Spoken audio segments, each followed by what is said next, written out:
नमस्कार and welcome. स्वागत है आपका एक बार फिर से। मैं संदीप ठाकुर, को फाउंडर रीफॉक्स, और लेकर आए हैं आपके लिए रियल एस्टेट की रियल जानकारी।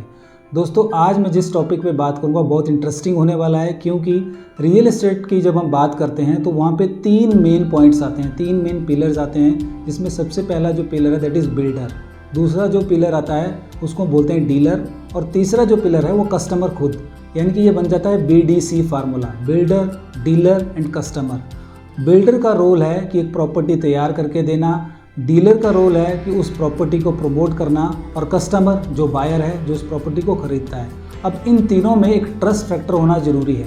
जब भी आप प्रॉपर्टी बाय करने के लिए जाएं, आप देखने के लिए जाएं, तो आपको बिल्डर का ट्रैक रिकॉर्ड चेक करना बहुत ज़रूरी है, क्योंकि मार्केट में हर चीज़ में एक लॉ ऑफ एवरेज चलता है, चाहे वो बिल्डर है चाहे वो डीलर है। अच्छे लोग, बुरे लोग हर फील्ड में होते हैं, और जब रियल एस्टेट की बारी आती है तो बिल्डर का ट्रैक अगर हम चेक नहीं करेंगे, अगर हम गलत जगह इन्वेस्टमेंट कर देंगे, तो हमें वो पूरी लाइफ टाइम के लिए एक बहुत बड़ा नुकसान हो जाएगा, क्योंकि हमारी लाइफ का हार्ड अर्नड मनी हम इन्वेस्ट करने जा रहे हैं प्रॉपर्टी में। डीलर का जो रोल होता है, डीलर का ये सबसे इंपॉर्टेंट रोल होता है कि वो अपने कस्टमर को जैसे उसकी रिक्वायरमेंट है उसके हिसाब से उसको प्रॉपर्टी दे, ना कि अपने कमीशन के लिए वो उसको कोई भी प्रॉपर्टी चेप दे। ये अक्सर मार्केट में देखा गया है। तो जेन्युइन बिल्डर को आइडेंटिफाई करना और जेन्युइन डीलर के साथ डील करना ये बहुत ज़रूरी है, क्योंकि कस्टमर को नॉलेज नहीं होती। और जब आप मार्केट में जाते हैं तो आप एक सबसे इम्पोर्टेंट पॉइंट आता है बजट का, कि मेरा बजट क्या है। अब बजट डिपेंड करता है, कोई कहता है मेरा बजट 50 लाख का है, कोई कहता है मेरा बजट 1 करोड़ का है, कोई कहता है मेरा बजट 1.5 CR का है, कोई कहता है मेरा बजट 2 CR का है। तो बजट की जब हम बात करते हैं तो ये इस तरह से बजट डिसाइड नहीं होता। जब मार्केट में कोई प्रॉपर्टी लेने जाते हैं तो हो सकता है कि आपको अच्छी चीज़ मिल रही हो, उसमें आपको अपना बजट इंक्रीज़ करना पड़े, या हो सकता है आपको कम करना पड़े।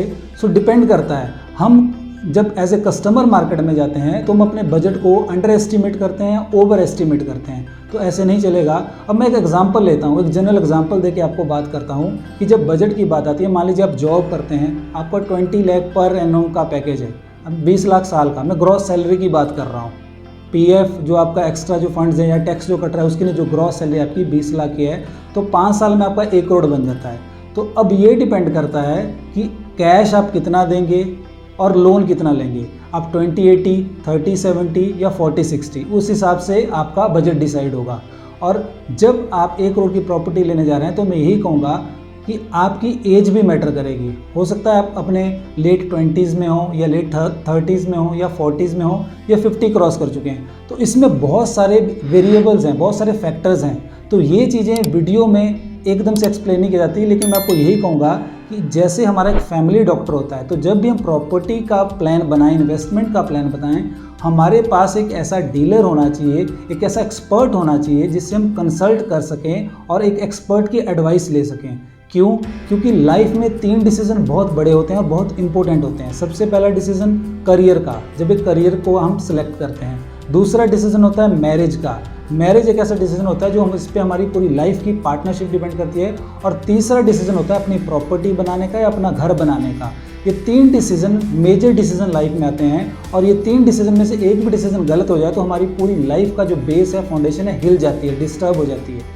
सो मेरा आपको यही राय है कि जब भी आप रियल एस्टेट में इन्वेस्ट करने का सोचें, आप एक जेन्युइन बिल्डर, आप रिसर्च करें, स्टडी करें प्रॉपर अपना, और जब आप मार्केट में निकलें तो आप ये नहीं कि आज आपने प्रॉपर्टी लेनी है और आपने मन बनाया 2-3 महीने पहले आप रिसर्च करना शुरू कर रहे हैं, ऐसे नहीं चलेगा।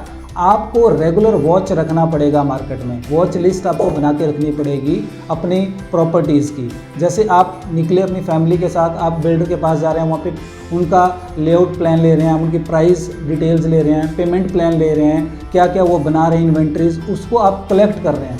तो ये नहीं है कि आप एकदम से डिसीजन ले लें, आप रिसर्च कर रहे हैं रेगुलर। आपको पता होगा कि हमारे इस एरिया में ये प्रॉपर्टी, जैसे मैं ट्राई सिटी का एग्जांपल देता हूँ। ट्राई सिटी में जैसे न्यू चंडीगढ़ है, खरड़ है, मोहाली है, जीरकपुर है, डेरा बस्सी है, खरड़ लांडरा बनूड़ रोड है, यहाँ पे बहुत सारे प्रोजेक्ट बन रहे हैं। लेकिन जब आप मार्केट में निकले होंगे, आपने थोड़ा रिसर्च किया होगा, आपको थोड़ी सी नॉलेज होगी, तो आपको डर नहीं होगा। डर किसको होगा? जिसको बिल्कुल जो पहली बार सीधा इन्वेस्ट करने की सोच रहा है। सो मैं आपको यही गाइड करूंगा कि अगर आप इन्वेस्ट करने का सोच रहे हैं, आप एक राइट पर्सन, एक राइट डीलर और एक राइट बिल्डर को सेलेक्ट करें, और इसके लिए आप एक्सपर्ट के साथ जरूर जुड़ें। तो आज के लिए इतना ही। इसी तरह से हम आपके लिए रियल एस्टेट के रिगार्डिंग नई नई इंसाइट्स लेते आएंगे, आपको अवेयर करने के लिए, अपडेट करने के लिए। सो थैंक यू, मिलते हैं अगले वीडियो में। नमस्कार।